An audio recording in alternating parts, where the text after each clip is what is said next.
शंकर गुप्ता जी, अब सवाल बाद में यही छिड़ जाता है ना कि आम आदमी पार्टी और बीजेपी के बीच में आखिरकार कांग्रेस कहां है? देखिए, ये सवाल जो आपका वाजिब नहीं है कि कांग्रेस कहां पर है। कांग्रेस जहां थी वहां है, पूरी ताकत के साथ में दिल्ली का चुनाव लड़ेगी। भाजपा का पोस्टर निकला है कि भाजपा वापस आ रही है, ये बड़ी भारी गलतफहमी है। कोई भाजपा नहीं आ रही थी। भाजपा को भी मौका मिला था 5 साल का, 3 मुख्यमंत्री बदले थे। उसके बाद 15 साल लगातार कांग्रेस की सरकार रही। 10 साल केजरीवाल की सरकार है, जिन्होंने खुद ही आत्महत्या कर ली है। उनका आने का सवाल नहीं पैदा होता। भाजपा का तो प्रश्न ही नहीं है। अच्छा। कांग्रेस की सरकार दिल्ली में बनेगी। दिल्ली वाले ये महसूस कर रहे हैं कि कांग्रेस की सरकार ने दिल्ली के लिए सब कुछ किया। हाँ। आज भी दिल्ली वाले लोग, चाहे वो विपक्ष का आदमी क्यों ना हो, दबी जबान से ये महसूस करता है कि जो काम कांग्रेस की सरकार ने दिल्ली में किया है वो किसी सरकार ने नहीं किया है। आज दिल्ली क्राइम कैपिटल हो गई। दिल्ली नंबर 1 पॉल्यूटेड कैपिटल है। दिल्ली 1 टूटी सड़कें और गड्ढों की कैपिटल है। ये जो पराली की चर्चा हो रही है यहाँ पर, ये पराली की चर्चा बेईमानी है। पराली की चर्चा से इतना पोल्यूशन नहीं है। सबसे ज्यादा पोल्यूशन दिल्ली के अंदर टूटी हुई सड़कें, डस्ट और गड्ढों से है। यमुना वैली है, उसके लिए केंद्र भी जिम्मेदार है और दिल्ली भी जिम्मेदार है। केंद्र इसलिए जिम्मेदार है कि पूरा केंद्र का राजकाज दिल्ली से चलता है। ठीक है सर, आपने कहा कांग्रेस जहां थी वहीं है, तो कांग्रेस 0 पर थी?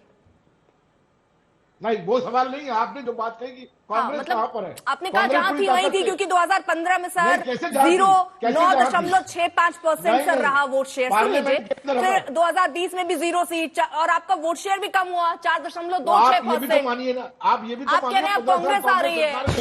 मैं जब बीजेपी से ये सवाल पूछ रही हूँ कि 8 से वो इतना बड़ा आंकड़ा, बहुत बड़ा लक्ष्य तय कर रहे हैं, आप तो 0 पर हैं सर। मैं 0 कोई बात नहीं। आप ये तो मानिए कि कांग्रेस 15 साल सरकार में थी। हाँ। ये तो मानेंगी आप? सर यही माने, केवल बैठे हैं क्या, इससे ऊपर नहीं उठ पा रहे हैं? नहीं, क्यों नहीं उठेंगे? ऊपर भी उठेंगे। 10 साल मूर्ख बनाया दिल्ली के लोगों को, अब दिल्ली वाले समझ गए इस बात को। तो कांग्रेस के साथ है या नहीं? दिल्ली के, देखिए, दिल्ली की मजबूरी है सर। आम आदमी पार्टी के साथ कांग्रेस है कि नहीं? दिल्ली की मजबूरी है। दिल्ली के पास कोई ऑप्शन नहीं है। कांग्रेस के अलावा सरकार किसी की नहीं बनाने का है। नहीं, आप पब्लिक में जाइए, पब्लिक से पूछिए। आपके शो पे ही ब्रेक हो गया है पिताजी। इंडिया गठबंधन दिल्ली में है कि नहीं है, कि कांग्रेस आम आदमी पार्टी सब अलग अलग है? बिल्कुल है। देखिए, हमारा कोई समझौता नहीं है इनके साथ दिल्ली के अंदर। इंडियन अलायंस का पार्टनर है। इंडिया अलायंस का पार्टनर है, उसका सम्मान करते हैं। लेकिन दिल्ली की जहां तक राजनीति की बात है, अब वेस्ट बंगाल में ममता बनर्जी अलग चुनाव लड़ती हैं, लेकिन इंडिया अलायंस की पार्टनर है। दिल्ली के अंदर भी हमारा इनसे कोई समझौता नहीं है। इन्होंने जो बुरे काम किए हैं, इन्होंने जो बुरा धन कमाया है, उसकी जिम्मेदारी अपने सिर पे थोड़ा लेंगे हम लोग इनके साथ जाकर। पहले भी हम यही कहते थे। यही अभी हुआ। ये अलग तरीके का गठबंधन है, यहाँ सबका सम्मान है। उत्तर प्रदेश में जैसे कांग्रेस पार्टी को भी सम्मान मिला और एक भी सीट नहीं मिली, ऐसा ही सम्मान यहाँ दिल्ली में भी है। सब पार्टी में होता है। हाँ। बीजेपी भी यही करती है, आप चिंता ना करें, बीजेपी भी यही करती है। अच्छा, बिहार में भी यही किया था बीजेपी ने। बिहार को मत भूलिए, बिहार में बीजेपी ने यही किया। आप बीजेपी के नक्शे कदम पे आगे बढ़ेंगे? नहीं, ऐसा नहीं है। नक्शे कदम नहीं, ये कायदा काम करने का है। अच्छा, ये कायदा कहां से सीख रहे हैं सर? दिल्ली के अंदर कांग्रेस पार्टी का आप पार्टी के साथ में कोई समझौता नहीं। हाँ, लेकिन सर ऐसा, मुझे एक बात बताइए ना, हर दल को ये रियलाइज, सुन लीजिए सर, मैं ये नहीं समझ पा रही, ये साथ कैसा है? हर दल को स्टेट में रियलाइज हो जाता है कि इन्होंने बहुत बेकार काम किया, और आप केंद्र में जब फाइट होती तो सब साथ आ जाते हैं, यानी सारे खराब लोगों को इकट्ठा कर लिए। ये कैसे चल रहा है सर? ये इंडिया गठबंधन का कॉन्सेप्ट क्या है? क्षेत्रों में अलग अलग विचार, आप बुराई भी कर रहे हैं आम आदमी पार्टी की और आप साथ में हैं आम आदमी पार्टी के। देखिए, क्षेत्रीय मुद्दे अलग होते हैं। अच्छा। और केंद्रीय मुद्दे अलग होते हैं। राष्ट्र के जो यानी पूरा खेल जीत का है, जहां जैसे जीत मिल जाए उस हिसाब से गठबंधन साथ लो। आप कह सकती है ये बात, लेकिन मैं नहीं मानता इस चीज को। आप नहीं मानते?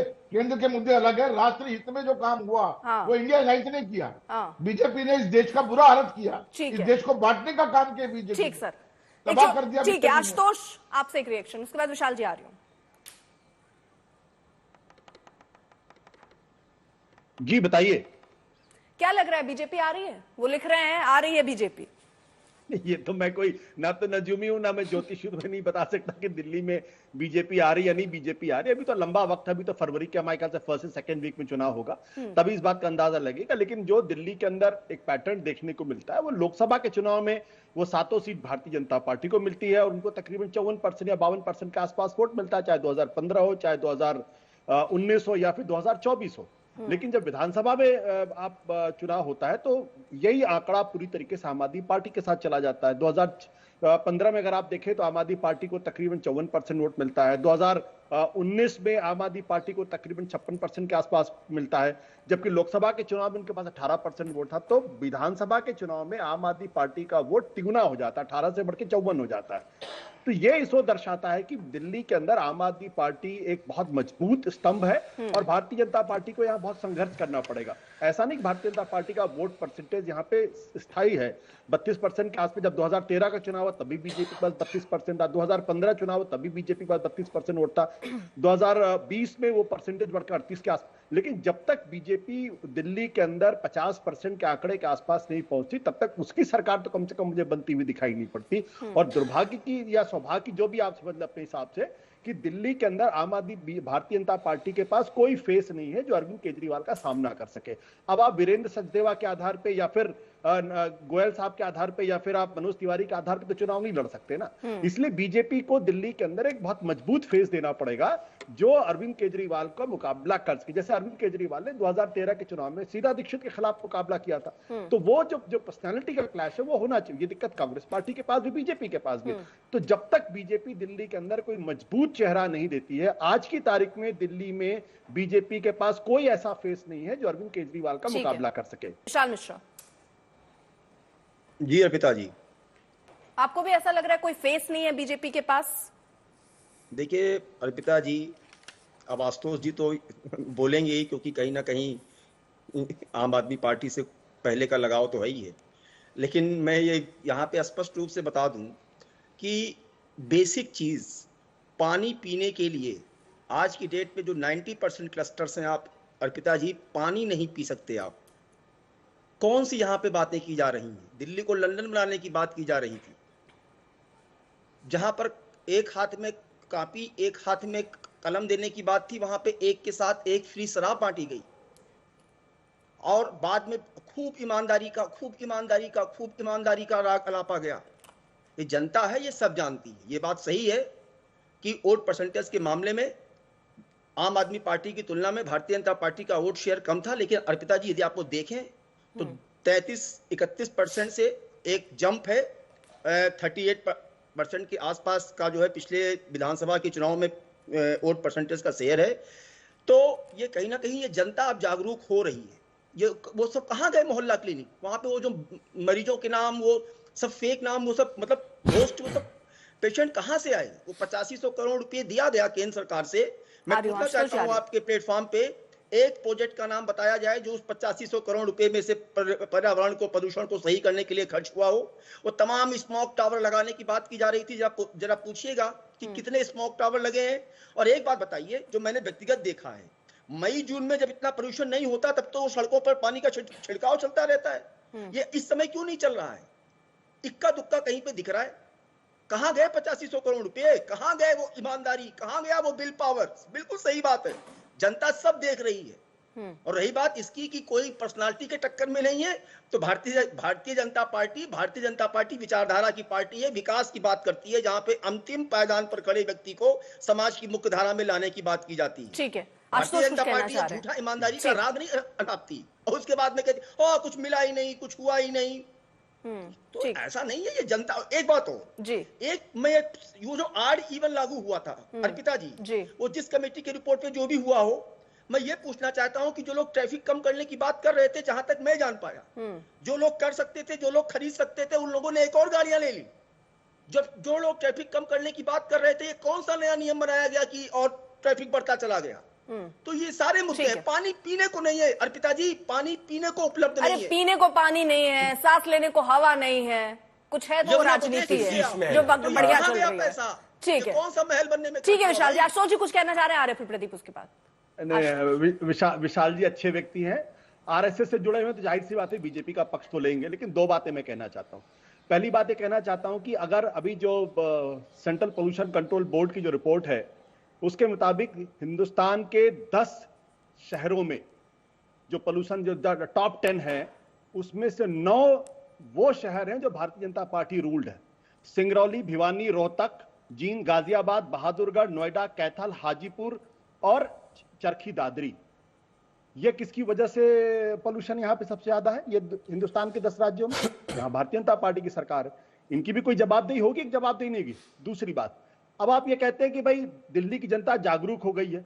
दिल्ली की जनता जब 2014 में 7 लोकसभा सीट बीजेपी को देती है तब वो जागरूक नहीं होती है। 2019 में 7 सीट देती है तब भी जागरूक नहीं होती है। 2024 में जब 7 सीट देती तब भी जागरूक नहीं होती। अब विधानसभा में जागरूक हो जाए, ये कौन सा तर्क है? सीधी सी बात यह है कि केंद्र की राजनीति में दिल्ली को लोगों को लगता है कि नरेंद्र मोदी जी का कोई मुकाबला नहीं है, और दिल्ली की राजनीति में लगता है कि अरविंद केजरीवाल का कोई। देखिए, दिल्ली के अंदर भारतीय जनता पार्टी जब तक मदन लाल खुराना थे, उसके बाद से यहाँ जिस स्तर के नेता हैं, ये ना तो शीला दीक्षित का मुकाबला कर पाए, ना अरविंद केजरीवाल का मुकाबला, यानी चेहरा ही नहीं है। कोई चेहरा ही नहीं है, और उसका नुकसान बार बार आपको उठाना पड़ रहा है, खासतौर पर दिल्ली के लिए। आशुतोष जी और उनके सब विचार से जुड़े हुए लोग तो हरियाणा के अंदर भी यही पॉलिटिकल एनालिसिस कर रहे थे। हरियाणा के अंदर तो कह रहे थे या तो क्या होगा, कांग्रेस पार्टी की सुनामी आएगी, आंधी आएगी या लैंडस्लाइड आएगी, इसके अलावा तो और कुछ नहीं कह रहे थे ये लोग। हरियाणा का नतीजा क्या हुआ? तो इतना आगे तक नहीं जाना चाहिए आशुतोष जी को, और सबको ठहरना चाहिए दिल्ली के अंदर भारतीय जनता पार्टी अरविंद केजरीवाल की एंटी इनकम्बेंसी पे जीतेगी। चेहरा जब हमको डिक्लेयर करना होगा आशुतोष जी कर देंगे। महाराष्ट्र और झारखंड में पहले सरकार बनाने फिर कर लेंगे, आप टेंशन मत लीजिए। ये देखिए अरविंद केजरीवाल का वीडियो, मैं इनका झूठों को एक्सपोज करूंगा। पहली बात, प्रियंका कक्कड़ को पता होना चाहिए एडीआर की रिपोर्ट के हिसाब से सबसे ज्यादा क्रिमिनल रिकॉर्ड आम आदमी पार्टी के कैंडिडेट्स के ऊपर। अब ये देखिए आप, फिर झूठ बोल रहे हैं। सुनिए सुनिए, एडीआर की रिपोर्ट झूठी कोट कर रहे हैं। आप झूठ मत बोलिए ना, फिर भाजपा से तो झूठ ही बोलते रहेंगे। माइक के पास रखिए। मैं वापस से सुनाता हूँ, ये सुन नहीं रहे, सुनिए 1000 करोड़ आपने एक बार सुनिए। झूठे ये लोग। यमुना मेरी जिम्मेदारी है। मैं पिछले 3-4 दिन से देखता हूँ, बहुत देख रहा हूँ, बहुत आरोप आप है झूठे एक नंबर के। वो कह रहे हैं ये नहीं कर रहे हो। यमुना में चाहे हरियाणा से आ रहा है, चाहे यूपी से आ रहा है, चाहे कहीं से आ रहा है, यमुना को साफ करने की जिम्मेदारी मेरी है। I will not pass blame to anyone. ये अरविंद केजरीवाल जी के वर्ड, यूपी से आ रहा है, कहीं से आ रहा है, यमुना में साफ करने की रिस्पॉन्सिबिलिटी मेरी है। हाँ, वो करेंगे। 21 में जेल नहीं गए थे, अभी मार्च में ही जाके जेल गए, तो 6-4.5 साल क्या कर रहे थे? अरे भाई, हम अभी करेंगे, हम रोज कर रहे हैं। ये देखिए एडीआर की रिपोर्ट रिपोर्ट कर देता हूं मैं आपको। ये रही एडीआर की रिपोर्ट जो ये कह रहे हैं, ये रही एडीआर की रिपोर्ट जो कह रहे हैं एडीआर के अंदर इनके हिसाब से जो केसेस हैं इनके नहीं आ रहे। ये रही एडीआर की report. AAP as most candidates with criminal record, तो ये ऐसा मैं कह रहा हूँ, दिल्ली की जनता में अरविंद केजरीवाल एक सिंपैथी कार्ड के चक्कर में अपने लोगों को अपने आप से पिटवाने का प्रयास कर रहे हैं। हरियाणा का बेटा नहीं बन पाए, लोहारू में 1000 होती है, अब दिल्ली से भी हारेंगे। नोएडा, यहाँ अरविंद केजरीवाल। अरे जवाब दीजिए, दिल्ली की बात हो रही है, जब उत्तर प्रदेश में डिबेट में जवाब हुआ तो आपने वादा करा था 2015 में यमुना क्लीन करने के लिए। लिखा आता है, आपने 2015 में वादा किया था यमुना क्लीन करेंगे, क्या हुआ? यूपी पे ब्लेम नहीं करने की बात की थी, हरियाणा पे ब्लेम नहीं करने की बात की, क्या हुआ? 40 करोड़ का शीश महल तो बना दिया, 70,000 के करोड़ के बजट में 1000 करोड़ की एडवर्टाइजिंग तो दे दी, पर क्यों नहीं जनता के लिए पैसे खर्च किए? आप एंटी पूर्वांचली है, क्योंकि आपको पता है दिवाली के वक्त आप हिंदू त्योहार के ऊपर टीका फोड़ सकती है, और आप चाहती है कि जो पूर्वांचल के ऊपर छठ बना रहा है उसका नुकसान हो, उसकी सेहत खराब हो। आप अब सुनिए, आपको 40-40 करोड़ के घर में शीश रुपए लगा ले। हम ये चाहेंगे। हाँ प्रियंका, आप लोगों को जेल में डालकर, ये कैसे लोग हैं? आपने इनकी मेंटालिटी देखी? ये कह रहे हैं लोगों को बीमार करना चाहते हैं क्योंकि ये खुद ऐसे हैं। जेल में अरविंद केजरीवाल को डाल के इंसुलिन ना दो। 4.5 साल तो जेल में नहीं करती। 2021 में वादा किया था, कैसी बात कर रही है प्रियंका जी? ये जेल में तो इस साल 2024 में गए, 4.5 साल क्यों नहीं क्लीन किया हमने? उससे कोविड में तो इन्होंने घर बना लिया अपना 40 करोड़ के शीश महल का। अरे मुझे पता है महिला विरोधी पार्टी है, जवाब तो सुनिए। प्रियंका जी 40 अर्पिता जी कितना इलॉजिकल बात है। एक मिनट, तू मैं खत्म कर दीजिए पूरी चर्चा। आप उन पर आरोप लगा लीजिए उन्होंने यूपी में क्या किया, आप उन पर आरोप लगा लीजिए आपने दिल्ली में क्या किया। जनता सोच रही है वाकई हमारे साथ हो क्या रहा है। प्लीज मत कीजिए प्रियंका जी, एक सेकेंड, दोनों को बोल रही हूँ मैं, एक सेकेंड। वो ये सवाल पूछ रहे हैं, रुक जाइए एक सेकेंड। वो ये सवाल पूछ रहे हैं कि ये अरविंद केजरीवाल ने ही बोला था कि मैं किसी पर ब्लेम नहीं लगाऊंगा। आज भी आपने चर्चा में शुरुआत ब्लेम से ही की है। आप ये कह रही हैं कि इसके लिए जिम्मेदार हरियाणा है, इसके लिए केंद्र सरकार जिम्मेदार है, वो पैसे नहीं दे रहे हैं, वो वहां से कूड़ा बेच रहे हैं, वो प्रदूषण बढ़ा रहे हैं। आपकी सरकार मैडम क्या कर रही है? और अगर आप ये कह रही है तो आप बिल्कुल क्या स्वतंत्र ही नहीं है कि आप कुछ कर ही नहीं पा रही? आप अपनी उपलब्धियां बता दीजिए, आपने क्या किया। अर्पिता जी, मैं आपको 100% अश्योरेंस दे रही हूँ कि मैं आम आदमी पार्टी से हूँ, मैं आम आदमी पार्टी को जानती हूँ, मुझे पता है आम आदमी पार्टी 24 घंटा काम करने वाली पार्टी है। ये जितना मर्जी कूड़ा फेंक ले, हम साफ करते रहेंगे। तभी कैसी बातें कर रही हैं आप? बीजेपी कूड़ा फेंकती है। पहुंच गए थे एनसीडी अब इनके पास है अर्पिता जी, अब तो हद हो गई है। पहले बोलते थे एनसीडी इनके पास नहीं है, इंडस्ट्री है क्या? आप बताइए। अच्छा, मुझे एक बात आप बताइए, इंडस्ट्री है क्या? प्रियंका जी मुझे एक बात बताइए, इंडस्ट्री नहीं है, प्रैक्टिकल बात बताइए। ठीक है, प्रैक्टिकली ये पूछ रही थी दिवाली पे क्यों होता है? सुन लीजिए, प्रैक्टिकली यहाँ उद्योग नहीं है, चलिए यहाँ कोई फैक्ट्री नहीं है, समझ गई। तो ये प्रैक्टिकल बात अरविंद केजरीवाल को उस वक्त जब ये सुनवा रहे हैं तब नहीं पता थी क्या? अगर पता थी तो उस समय उनको ये कह देना चाहिए कि प्रैक्टिकली ये पॉसिबल नहीं है। बात कर रही है अर्पिता जी? नहीं, प्रैक्टिकली बोलिए फिर ये पॉसिबल नहीं है। आप बोलिए कि इसके पीछे हरियाणा को सुधारेगा तब दिल्ली सुधरेगा। अर्पिता जी, डोंट ट्विस्ट। आप नहीं, आप मेरे वर्ड्स ना ट्विस्ट करें। मैंने ये कहा है कि आम आदमी पार्टी 24 घंटा काम करती है और 24 घंटा काम करती रहेगी। सर, मैं ये बात आपको बता दूं, आप रिपीट एक दीवार पर अगर धक्का मारते रहिए तो दीवार खिसकती नहीं है। और फिर मैं ये क्लेम करूं मैं 24 घंटे काम किया, मैंने दीवार को धक्का मारा, लेकिन दीवार तो खिसकी नहीं मैम। अर्पिता जी सुनिए, देखिए, अगर हमें एक इंपॉर्टेंट डिबेट की तरह इसको करना और सॉल्यूशंस पे पहुंचना और परमानेंट सॉल्यूशन की तरफ जाना है, हम तो ग्रेजुअली कम कर ही रहे हैं। ऐसा केंद्र सरकार के आंकड़े बता रहे हैं, मेरी बात मत मानो आप। हम तो ग्रेजुअली सब कुछ ठीक कर ही रहे हैं। पर क्या आप इनसे नहीं पूछेंगी कि भाजपा आके क्यों 1100 पेड़ इको सेंसिटिव जोन में काट देती है? आप जब उनको सुप्रीम कोर्ट में इनको डांट पड़ती है, इनसे पूछिए क्यों 1100 पेड़ कटवाए ना? मत बदलिए, इनसे पूछिए। तो आपको भी पड़ रही है, केंद्र भी आपकी तरह आपको भी डांट पड़ रही है, उनको भी डांट पड़ रही है। आपने मुझसे हरियाणा में सुनिए, मैं एक प्रेसिडेंट सेट कर देता हूँ डिबेट पे। नहीं बदला। आपने मुझसे हरियाणा पे सवाल पूछा, मैं ये नहीं कह रहा हमने इनफ किया, मैं आपको गिना सकता हूँ।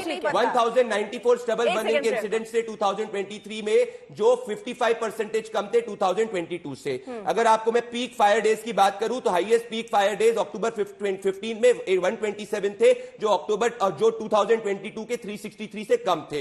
अगर डिस्ट्रिक्ट कंट्रोल की बात करी जाए तो अगर आप देखेंगे कि फतेहाबाद के अंदर 180 जो है केसेस 180 तक ही पहुंचा था AQI, जो पिछली बार से कम था। तो मैं ये नहीं कह रहा हमने सब कुछ किया, पर हम कर रहे हैं। अब इनसे पूछिए 2021 में अरविंद केजरीवाल ने वादा करा था कि यमुना क्लीन करेंगे, यूपी और हरियाणा विलय नहीं करेंगे। 4 साल हो गए, अभी तो जेल 24 में गए, क्यों नहीं किया?